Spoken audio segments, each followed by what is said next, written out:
What's going on, YouTube? Welcome to my channel, Money Moves with Kate. I'm Kate, and today we're going to talk about 10 steps to take to wholesale real estate. If that's something that you're interested in, please stay tuned for the video. So before I get started, I think it's important that you know my background, especially if you're new to the channel. So my family and I are a military family, and we were stationed in Germany. While in Germany, I started a real estate investing company, and I started wholesaling properties, right, from Germany. So I had someone in the North Carolina area find properties for me and send me the properties, and I would wholesale the properties from Germany. So that's kind of how I got started. So I did it virtually. So that's why you should even consider listening to my advice, is because I've done it. I continue to do it here and there, but I'm more so on the cash buyer side now. However, I know all the tricks and trades and a lot of things with regards to wholesaling real estate. So I want you to keep that in mind as you watch the video, just so you know a little bit about myself. And my background, of course, for all of my subscribers, they know that I was a teacher for 7+ years. So yeah, I have a little bit of education background and also real estate background. So for those folks who don't know what wholesaling is, I'll kind of briefly discuss what it is with an example. So basically, you are pairing a motivated seller and a cash buyer together as a wholesaler. And an example is, if you find a motivated seller who is willing to sell their property for $5,000, I know that's extremely low, but let's just follow my example. If you find a a motivated seller who is willing to sell you the property for $5,000, and you put it under contract for $5,000, you then go out and find a cash buyer for, let's say they are willing to pay $10,000. Then that difference of $10,000 take away $5,000 is $5K for you, the wholesaler, because you are assigning the contract to an end buyer, not yourself. Sometimes though, you can be the end buyer. So it's perfectly fine if you are the end buyer and you find a really good deal off market. But for a wholesaler's position, you are assigning the property to a cash buyer. So on to the nitty gritty of my 10 steps. So here we go. The first step you want to do is to get organized. Yes, most people will tell you to just dive into wholesaling or dive into real estate in general. And to be honest with you, I dove in. However, I really want you to consider getting organized first, because it will save you the headache to try to get organized later, especially if you're starting to bring in the money and trying to conduct these deals. It is very vital to get organized. So what does that mean? Getting organized, from my perspective, means to get a business entity, an LLC, whatever that looks like for you. Get a business entity so that you can start to organize and position yourself as a business. This is a business. You are an investor. You're a real estate investor. Another thing I would suggest that you do is to get a CPA. So you will have to pay taxes, especially if you're bringing in a lot of money. You'll have to pay taxes on this money. So keep that in mind, paying your taxes. So getting a good CPA is very vital. Also, find a lawyer or a title company that will be closing your deals. You are trying to find a lawyer or a title company that is investor friendly and that is really good at what they do. And this is actually a pro tip. The pro tip is to find a title company or a lawyer to close your deals. Those signs that you see in your neighborhood or around town that says "We buy houses cash," those are wholesalers. More than likely are wholesalers. So you will contact them and just network with them and say, hey, who do you use to close your deals? They can kind of give you some leads as to who to find as far as a good lawyer or title company. Also, biggerpockets.com is an excellent source to try to find these properties. Or not properties, but try to find a lawyer or title company within a specific city or state that is very investor friendly and that would be willing and gracious enough to close your deals. So getting organized first is so vital. That is the number one step that I would start with. So get organized. A part of getting organized is also getting your purchase and sale contract and your assignment contract ready in hand and good to go. I personally had someone look over my assignment contract and my purchase and sale contract, a lawyer, to look over it so that I knew that I was conducting my business properly and that the wording and the verbiage was correct within the contracts. And this is a very vital step. Also, make sure that you research the local and state laws on wholesaling wherever you are located, just so you know what is and is not allowed in your particular city or state. That's very vital to even let you know if you can get started in your city or state. And if you can't, of course, there's a virtual aspect where you can do things in other states and cities. But those are key to make sure that you get started on the right foot. The second step in the process is you're going to find an abandoned property, a property to wholesale. Now, I want you to keep in mind that not all of the properties that you wholesale has to be abandoned or distressed or ugly. I've actually wholesaled properties that had a mortgage, an existing mortgage. And in order to do that, you need to make sure that the property works out so that the comps in the area support that you even putting this property under contract. But for the most part, I like to go for properties that are distressed. I like to go for the properties that are the ugliest house in the neighborhood, like literally the eyesore of the neighborhood, that you'll be able to get the property for a really, really decent deal, okay? So keep that in mind when you're wholesaling real estate. Also keep in mind that you can wholesale properties with tenants or existing tenants within the property. We call those turnkey properties. And I've done this multiple times with multi-units, in which each unit had a tenant in it, and I've wholesaled the property. The challenge with that though is that you have to try to orchestrate getting the pictures. You have to try to orchestrate showing the property while the tenant is home, and it's just a lot going on, or a lot of challenges that present themselves when you have tenants within each unit. However, I will say that those were my most profitable wholesale deals, in which they had tenants and the cash buyers was coming in, swooping in with already existing tenants. So keep that in mind when you're wholesaling. And if you need help trying to find distressed properties or advice or tips, I have 2 videos. I'll put the link in the description below, in which I give some really, really in-depth information on how to find distressed properties. If this video has brought you any type of value, go ahead and like, comment, share, and consider subscribing to the channel. It allows me to provide information like this to you and others so that we can all be lifetime learners, all right? Without further ado, let's get back to the video. The third step you're going to take is to find the owner of the distressed property, or the property that you're trying to wholesale. And I actually have a video on that as well. Put a link in the description for you so you can get some in-depth information on how to find the owner and get some tips. But basically, what you're going to do is search the tax assessors, which is public records. You're going to search the tax assessors and try to find out who owns that particular property. And these are free ways, of course, to do it. There are programs that do all of this for you in one location, but these are free ways to find the distressed properties and also their owners. So I'll link the description. I'll put the link in the description so that you can also check that out and get more information on how to find the owner. So after you find the property, you find the owner, and you've called the owner or contacted the owner in some way, and you guys have agreed upon a price that the owner is willing to sell the property at, you're going to go into step number 4 and have the owner sign a purchase and sale contract. The purchase and sale contract will basically state the amount of money that the owner and you agreed upon selling the property at, and it will have a very specific phrase that states and or assigns. And or assigns. That phrase right there allows the owner of the property to know that you may be purchasing the property, or you may assign the property to an end buyer. In this case, it is a cash buyer. And I want to be very, very clear here. Please make sure that you tell the owner what is going on. What are your intentions with the property? Be honest. It makes no sense to not be honest. It will bite you in the butt later. Trust me, and also ask me how I know. Make sure you always are very upfront of what you're doing with the property. Tell them that you are wholesaling the property, that you are assigning the property to an end buyer. Now, if you're not assigning the property and you're planning on keeping it yourself, that's fine. Also let them know that as well. But make sure, please make sure that you hold their hand throughout the entire process, because for a lot of folks, this may be their first time dealing with a wholesaler, and you want to make a lasting impression on them, because I've dealt with owners who had multiple properties. So if their experience with me was good the first time, I've had an owner come back to me and say, could you sell, actually 2 owners, could you sell my second property?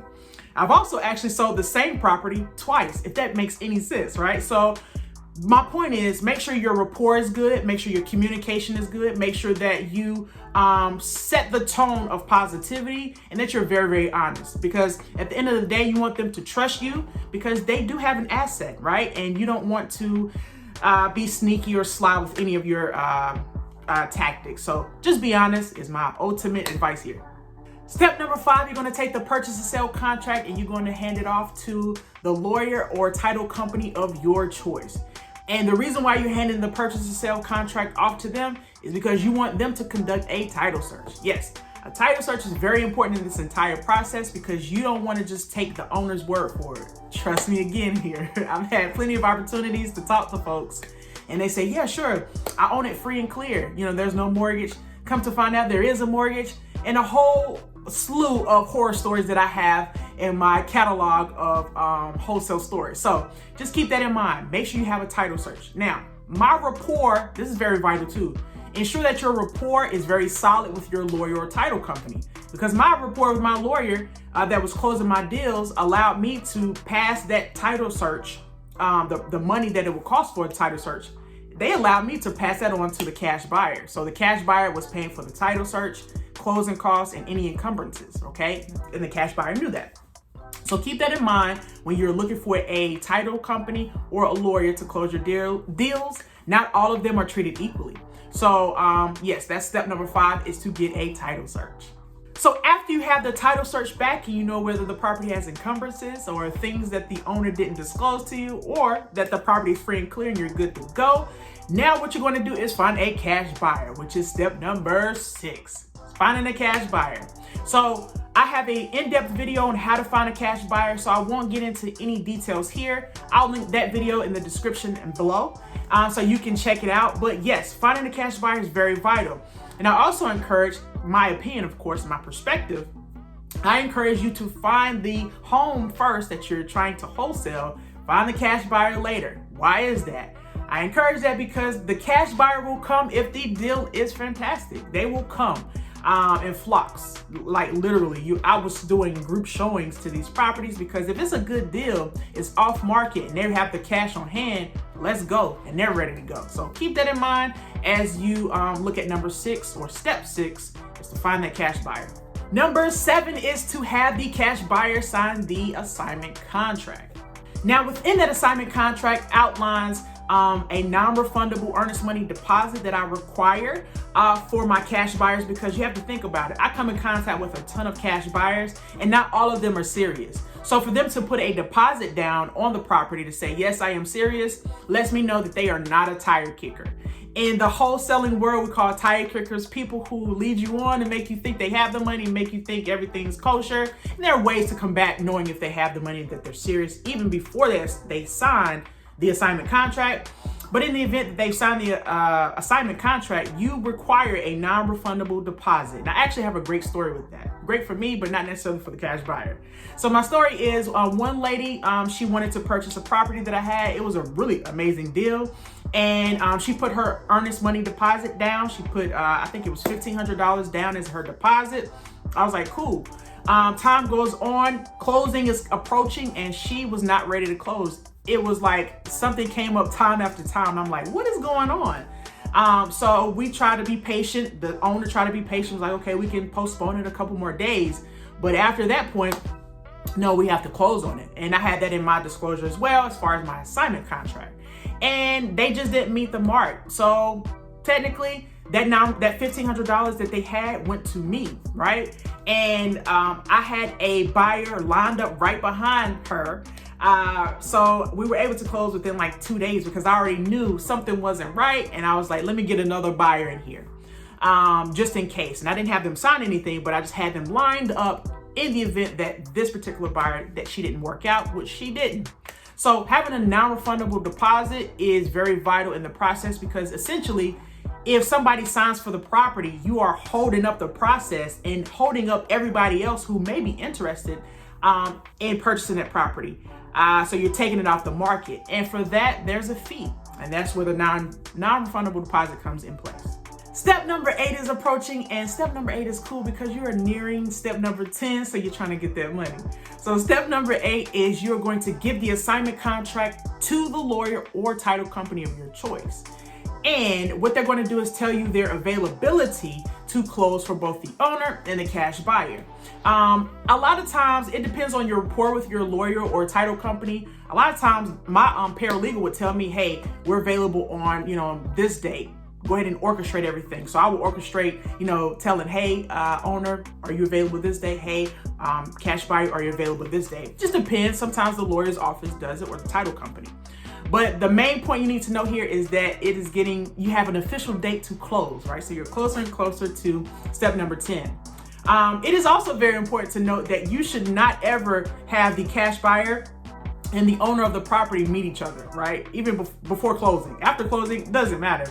but before closing, for sure, make sure they don't know each other, and make sure they don't see each other or see each other's documents, right? So the cash buyer shouldn't see that you have the property under contract for $5,000. And although that is true, I have had cash buyers who were a lot more savvy say, hey, how much do you have it under contract for? Because I would also let them know, hey, I'm assigning this contract, right? I'm a wholesaler, all right? I'm honest in the entire transaction.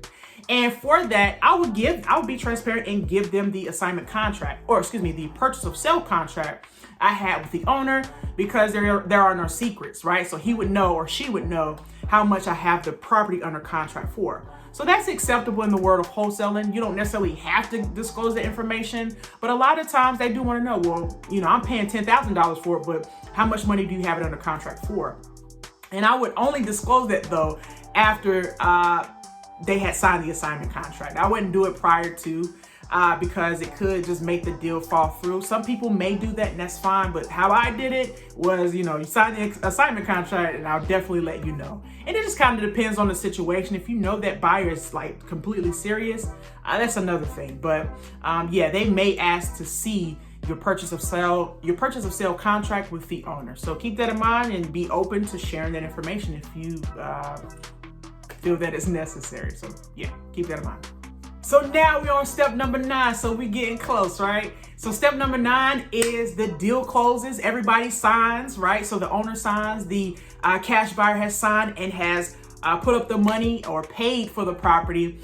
Keys are dispersed, everything is in place, and now the checks are dispersed as well. So the owner will get their check. So in my example earlier of $5,000, that's what the owner felt that he or she would be happy with walking away from the deal.